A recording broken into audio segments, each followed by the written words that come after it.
Well, thank you for joining me today and taking the time to speak with me. It's nice to meet Yeah. you, and congratulations. You have two films that you edited that were at South by. Yeah, so I was the lead editor on Lines of Mesopotamia, and then on Clemente, I was the supervising editor. And one of my editors here, Chent Steinbrink, he was the lead editor on that. So yeah, we had two features, and then we did some finishing on a short that also premiered. But it's really that Lions was the one that I cut. Yeah.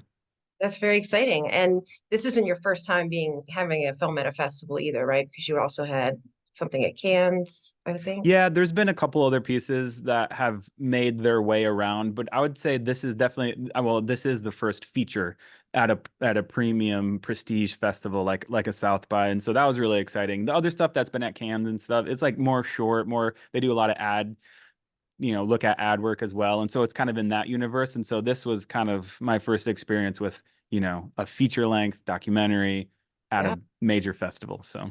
And what was it like? How was South by? It was awesome. I mean, it was huge. There were so many people. There was so much going on, so many things to do. And like the community and the crowd, like everyone was just really excited to be there. And so you could easily get into conversations. And I don't know, even in the hotel lobby is just people everywhere. And so that was really awesome. And then the all of the premieres and the screenings that we went to were amazing. All of them, other than one was at Stateside, just down next door to the Paramount. But then all of the other ones were at the Draft House. And so the Draft House on Lamar was basically like just taken over by South by. So that was a lot of fun, and they just did a really good job. The screenings went so well. It was fun to watch these films with like fresh audience. You know, not has not seen it 100,000 times. So it was like really great to bring it to that space. It was amazing. Yeah, I can imagine it was pretty surreal as always seeing something like that on the screen. Yeah. How long was it of a process was it with the edit on the one that you were the lead editor on? Yeah. So Lions is about 2.5 years ish from when I started to get the footage to now. And it wasn't in there every single day cutting. It was as these things kind of go, it's a big push to get a rough cut and then pencils down for a little bit. All right, now we're back with notes and this and keep pushing it and then stop. And then it got to the point where it's kind of just put on pause for maybe like 6 months ish when the production companies were starting to like not starting but to be more uh focused on distribution and like how is this going to get out there, where is it going to go. So we hadn't done color, we hadn't done audio because we're just waiting because partners will come in and have their notes and pay for that time essentially. So there were some blocks in between there, but yeah, the whole calendar time was like 2.5 years, and I'd say it was like maybe 14 to 18 months of like actual hands on the keyboard throughout that spread out throughout that time. Yeah, that's a lot. Yeah, yeah, they're not quick. No, no. So how did you first get involved and know that you wanted to be an editor? Was there maybe like a movie or something that you had seen that you were like that just fascinated you about the process? I don't know. I fell in love with the process more. I mean, I always liked movies and I watched them, but I was never like a film buff or just like super obsessed when I was a kid. We grew up in the middle of nowhere, Michigan, and so we didn't really have much to by way of a TV.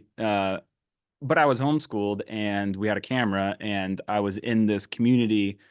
There's a lot of lakes in Michigan, so a lot of wakeboarding, and so I started to film that. It's kind of like a side way of how some people are like, yeah, I came up cutting skateboard videos. It's like I was in the wakeboard world, and so I just kind of fell in love with the creative process and like the community aspect of it, hanging out with friends, shooting something fun and cutting it together, then watching it together. And that was what was more addicting to me, which is kind of how I sidestepped into documentary. I never really like was super interested in cutting scripted, especially from an editorial standpoint. It felt a little, I don't know, easy. It was like there's already a script. I was like, I don't want to do that. And so it was always the process of like capturing something happening in real time and then putting it together and then enjoying it with the people. And so that was a lot of fun. And ever since then, I had always wanted to get to the edit as soon as I could because I felt like that's where I had the most control. So as I kind of wound my way through my career, ended up coming on to the studio here, which I'm now a partner at. That was the time where I was like, now I can sell all of my camera gear and I can exclusively focus on editing. And so, you know, being able to niche down in that capacity and in that way kind of opened doors to more opportunities rather than, "Well, what are you? You're a DP and an editor?" It's like, no, no, I'm an editor. So, Yeah. yeah. And something you said, I'm just curious, do you like a challenge? Are you looking for that when you're taking on a project? Because you said something about it being too easy. Yeah. So, I think so. I mean, yeah, of course. I love a challenge. Every feature is a challenge in some way. Every long form. I mean, every cut is to some extent. Even we do a lot. I cut a lot of commercial. We do a lot of commercial work. I'm working on a 30-second spot now. So those pose their own challenges.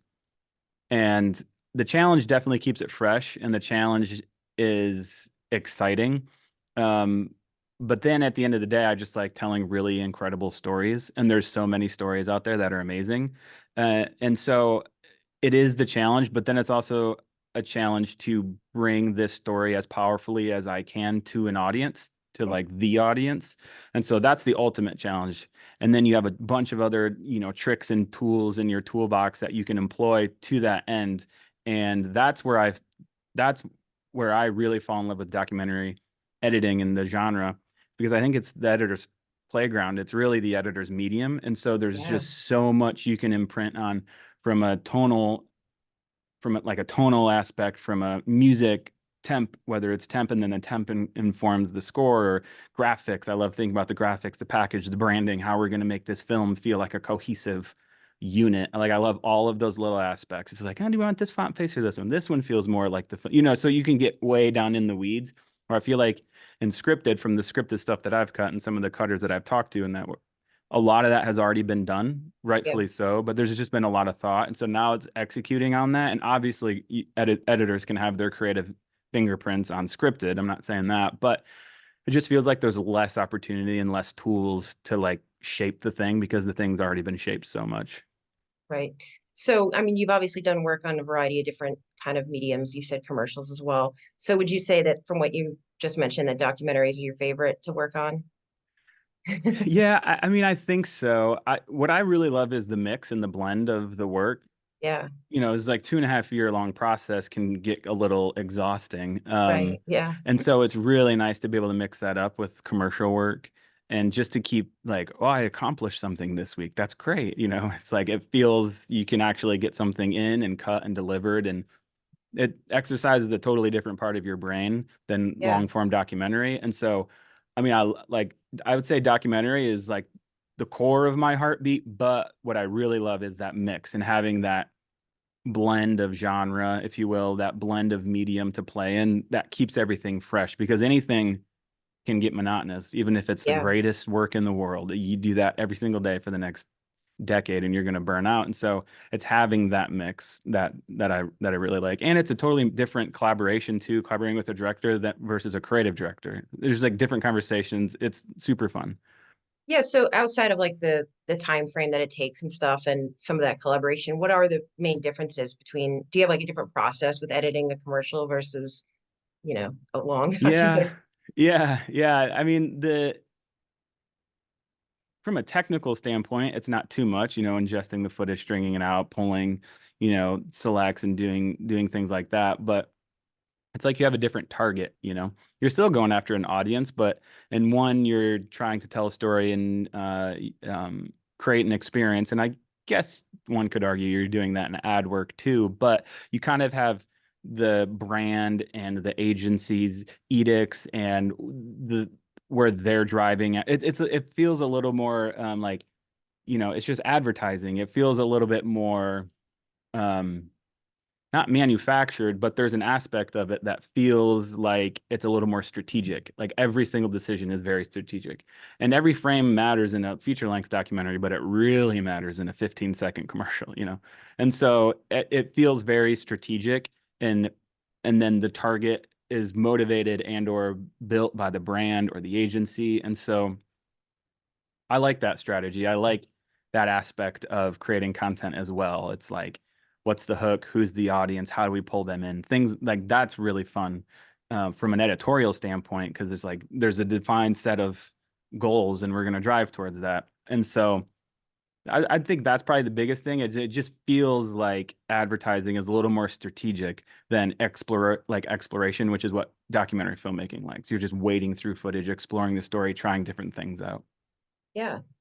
So now when you watch movies or commercials, do you ever like pay attention? Do you look at the editing more specifically than you used to now that you've been doing it for a while? Not so much in commercials, because just like I think, documentary is the editor's playground. I feel like Yeah, commercial is like the creative director and the concept. Like when I yeah. watch a great commercial, I'm like, damn, that's a cool concept. Like that's just a great idea, Yeah, And I'm not necessarily looking at the mechanics of editing as much as like the mechanics of the concept, the strategy, the brand, how they incorporated it, how it's speaking. Like it's like, yeah, that was really awesome.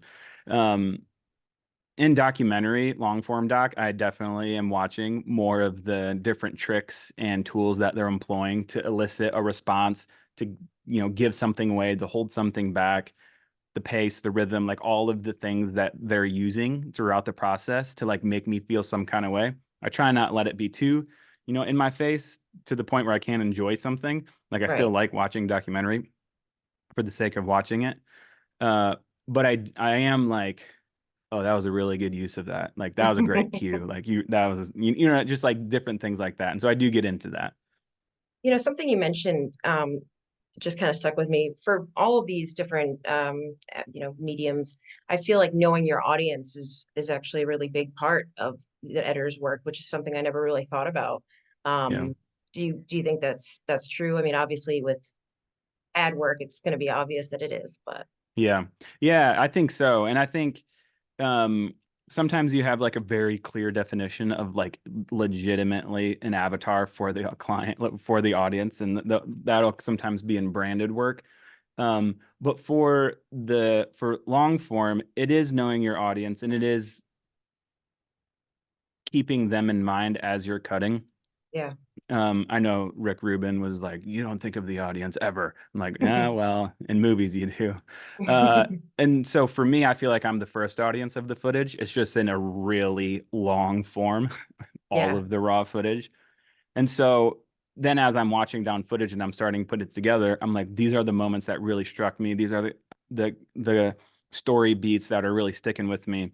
And then for me, it's how do I package that up in the most potent and visceral way for that second audience. And so for me, it's I'm the first audience, they're the second audience, and how do I package this to give them an experience? It truncated 90 minutes or so.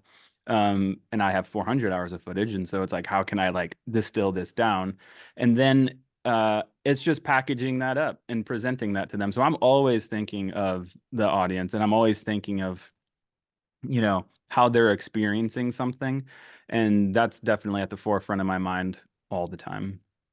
I love that. So you were just at South by. Did you get a chance to see any films other than, you know, the ones you worked on? Did you get a chance No, to not really. experience? No I there were a lot. I mean, with two features in a short, there were a lot of like stuff to things we do. were doing. Yeah. And so we went to a lot of like happy hours and after parties and all of this. And so I didn't get to experience it too much. I did see A King Like Me, which was amazing. The director had come to a Lion screening and we went to his afterwards. That one was another feature doc. That one was incredible. But I mean, I didn't really get to experience too much of the, events or the specific happenings, but just like being in that general area, in that universe with all of these people around, that was really fun. And then it was like really fun to kind of, walk around and hear people talk about films and hear them talk about like your movie and they don't know, you just like kind of creeping in and hear what they have to say. So that was a lot of fun. That's funny. Well, I won't take up much more of your time, but what are you working on now? 10 things or like Yeah. Yeah. If only it were 10 things, many, many things. Yeah, we got a lot going on at the studio. So like I said, when I came on as a partner, I now run the post house. And so we have, at the moment, 8 editors, we have colors, sound design, post producer, so the whole thing. And so I'm supervised editing, basically everything that kind of goes through. And so keep an eye on all that. I'm working on, we have another feature that's at rough cut stage with the director from Lions of Mesopotamia, Lucian Reed. So we're waiting for some funding to come through on that one. We're getting ready to start a multi-hour episodic doc series for one of the major streamers. We got a lot of commercial work. I mean, it's kind of all over the place right now. So it's Yeah. busy, but it's fun. It's again that mix and like keeping everything fresh. Yeah. And do you also like to make a mix of supervising and being lead editor? Like, do you enjoy both of those type of roles? Yeah. Yeah, totally. Yeah, it kind of gets me out and maybe not critiquing, but like giving notes on other people's work has been a huge benefit to Mm. me in my editorial process because I can see I'm seeing things differently. I'm like trying to see what is clunky, what's not quite resonating, what's not quite hitting from a viewer standpoint. So then when I sit and like note something, I can take what I'm telling and giving notes on and employ it in my work. And so, yeah, I love supervising just as much as editing. That's awesome. Well, thank you so much for taking the time to speak with me again. Congratulations on the two Yes, thank you. films. I look forward to seeing them. I haven't got to see them, but yeah, just thank you again for your time, and I hope you have a wonderful rest of your day. Yes, thank you so much. Thank you. This is awesome.